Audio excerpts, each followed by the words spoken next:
ще ви разкрия една тайна, която буквално спасява мен и Вили в натовареното ни ежедневие. А именно умението да плануваме. Защо е толкова важно да плануваме нашето ежедневие и защо е толкова важно да плануваме пазаруването си, ще ви разкажа в следващите няколко минути. Навсякъде вече ухае на Коледа. Светят празничните светлини, украсени са коледните дръвчета, навсякъде валят предпразнични промоции и ние попадаме в най-трескавата подготовка, наречена предпразнично пазаруване. Влизаме в магазините с празни колички и излизаме с препълнени торби, пълни с стоки и неща, които почти не употребяваме по време на празниците. Или поне не на 100%. Купуваме толкова много излишни неща, които за съжаление после отиват в боклука или в някой шкаф, трупаме ги с години наред и така първо се затрупваме с страшно много излишни неща, второ харчим безумно много пари от нашия бюджет, които отиват буквално на вятъра. Как да се справим с това? Ами много просто. С списък в ръка, който е неотлъчно до нас по време на цялото ни пазаруване. Без значение дали ще пазаруваме хранителни продукти, без значение дали ще пазаруваме коледни подаръци, дали ще пазаруваме упаковките за коледните подаръци. Списъкът е това нещо, което може да ни гарантира, че ние ще купим точно толкова неща, отколкото имаме нужда и че в крайна сметка те ще влязат в пълна употреба, защото просто сме ги планували. Нека сега да се спрем конкретно за пазаруване на хранителни продукти. Всички вие знаете много добре какво искате да приготвите на празничната трапеза. Взимаме като пример, защото това най-скоро предстои. Имате идея, но тази идея е само тук във вашата глава. Следователно, влизайки в магазина, ние се разсейваме, защото магазинната мрежа е построена така, че да продава. Звучи музика, която ви провокира да пазарувате повече и повече. Щандовете и витрините са наредени така, че да ви провокират да вземете повече и повече продукти. И това нещо е напълно нормално, защото по този начин работи магазинният маркетинг. По този начин тези огромни вериги се изхранват. Те ни провокират ние да пазаруваме неща, които много рядко са ни нужни сега в момента. Но са красиви, прекрасни, блестящи, на промоционални цени, на достъпни рафтове и ние се изкушаваме да посегнем и да ги вземем. Това се случва, когато списъкът ни е тук в нашата глава. Ние просто го забравяме и се разсейваме. Но ако списъкът физически в нашите ръце е много по-вероятно да влезете с конкретната задача да купите продуктите от списъка и да излезете само с тези продукти. Защото имате един хартиен пътеводител, който да ви води из целият магазин. Имате един хартиен помощник, който да ви каже какво трябва да пазарувате и след като го пазарувате, да го зачеркнете от списъка. По този начин, първо в нашето съзнание се заражда едно чувство на удовлетвореност, че ние сме си изпълнили задачата, че сме отишли да купим масло, взели сме маслото и сме го чекнали в този списък. Сложили сме му тикче или сме го задраскали. Тоест, дори на психическо ниво списъкът е наш помощник да се чувстваме по-добре. Но как да пазаруваме по списък? За целта просто трябва да седнете и да си опишете менюто. Това, което аз и Вили правим, е ние да си планираме менюто за цяла седмица напред. И това наистина работи страшно добре за нас.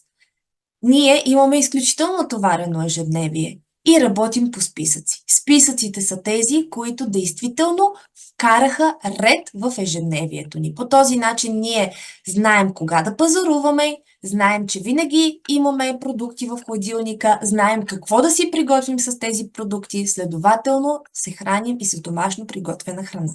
Това, което правим, е да седнем и да плануваме цялото седмично меню. Решаваме какво да ядем. Описваме си го буквално по дни. В понеделник за закуска ще ядем това, за междинка това, за обяд еди си какво си, втора междинка еди си какво си, вечеря еди си какво си. Така го плануваме по дни.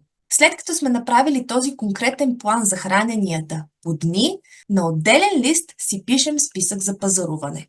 На този списък си описваме всички необходими продукти, които трябва да купим, за да може да приготвим съответните планувани ястия. След като сме описали всичко това, което трябва да купим с ориентировъчните грамажи и количества, планираме кога ще ни бъде пазаруването. Обикновено ние пазаруваме веднъж в неделя и веднъж в сряда, като си разпределяме продуктите. В неделя пазаруваме продуктите за понеделник, вторник и сряда, в сряда пазаруваме продуктите за четвъртък, петък и събота. В събота вечерта или през деня си правим новият график за пазаруване и за седмицата. И да, вероятно сега като ви го споделя по този начин ще си кажете: Оля, това е огромен ангажимент. Аз нямам толкова много свободно време да седна да планувам какво да ям, да седна да планувам какво да пазарувам, да го опиша, че после да отида и да го пазарувам. По-лесно ми е да вляза в магазина, да си купя нещо конкретно на момента и да изляза. Да, съгласна съм, че когато не сме свикнали да работим по този начин, не сме свикнали да мислим по този начин, определено по-лесният вариант е просто да влезем в магазина, на посоки да си харесаме нещо и да излезем. Само че това, скъпи приятели, сумарно ни коства много повече време, отколкото ако планираме нашето пазаруване. Ако се замислите колко пъти на ден влизате в магазина и колко продукти си купувате от този магазин, дори ако си направите една кръчмарска сметка колко пари оставяте за тези продукти, действително ще се стреснете от сумата, която сте похарчили за храна, влизайки и излизайки в магазина на посоки, и ще осъзнаете, че плануваното пазаруване дори може да ви спести пари. Ние много рядко, като хора, можем да влезем в магазина за един конкретен продукт и да излезем. Ако го правите, моите най-искрени поздравления, вие сте пример. Но също така сте и изключение. Защото когато хората трябва да отидат за една бутилка олио до магазина, обикновено излизат от магазина с чушки, домати, ориз, някакви други залагалки за хрускане, нещо сладичко и нещо, което допълнително са видели и им се е прияло. И тази бутилка олио от 4 лева излиза в крайна сметка 40-50 лева. Това никога няма да се случи, ако вие влезете да пазарувате наведнъж по списък. Защото ще си вземете всички необходими продукти и в крайна сметка ще следите по списъка какво трябва да си вземете. Разбира се, винаги може да си вземете нещо допълнително, но в течение на времето все по-рядко ще ви се налага да взимате нещо допълнително. Защото просто всичко, което ви се яде и всичко, което искате да присъства във вашето дневно меню, вече ще бъде в списъка. Следователно, вие по този начин много лесно може да си планувате и бюджета, който да разпределите за пазаруване. Ако сте по-голямо семейство, седнете и направете този план заедно. Всеки един е индивидуален човек, всеки един има различни предпочитания за хранене. Това нещо като плановост и като списък работи тогава, когато цялото семейство е намесено в плануването. Защото ако вие направите план само за себе си, то определено ще ви се налага през седмицата да ходите до магазина допълнително, за да вземете продукти за останалите членове от семейството, които няма да са съгласни с вашия план на менюто. Още повече, ако вие сте човекът, който приготвя храната в къщи и е отговорен за семейното меню, то със сигурност, ако планувате без да се съобразявате с предпочитанията на вашето семейство, това ще ви бъде двойна работа и в ситуацията е безмислено.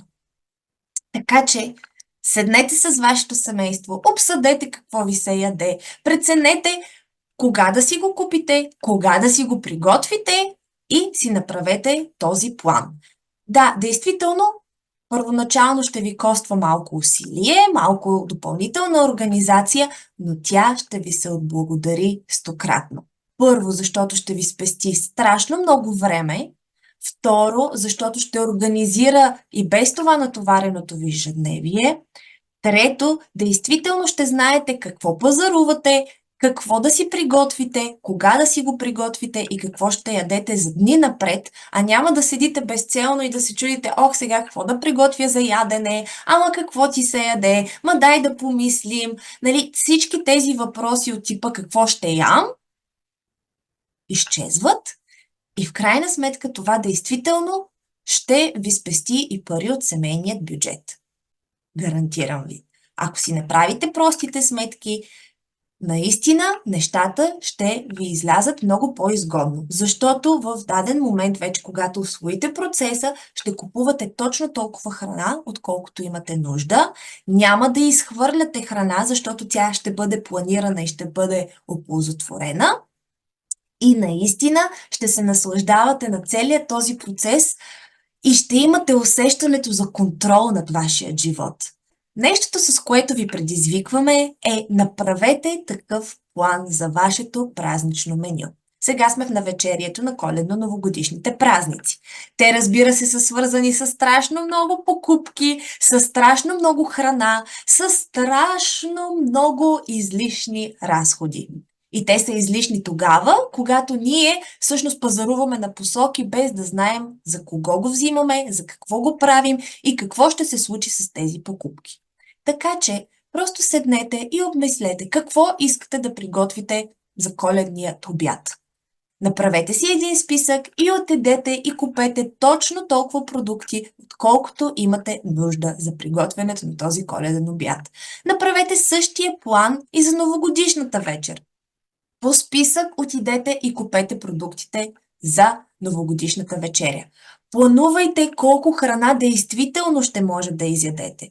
Защото не количеството на храната, не обема на разнообразните ястия прави празникът, а хората, с които този празник ще бъде споделен.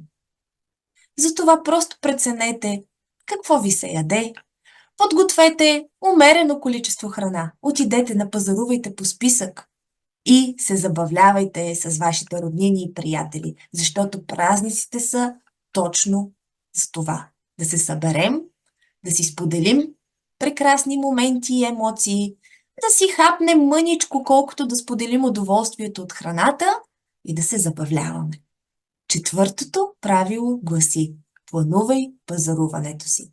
И ако вие наистина усвоите това прекрасно умение, аз ви гарантирам, че ще се чувствате много по-спокойни, много по-уверени във вашето ежедневие, ще имате време за абсолютно всичко, което желаете, ще имате усещането, че вие сте този, който контролира вашето ежедневие и в крайна сметка ще се насладите на целият процес.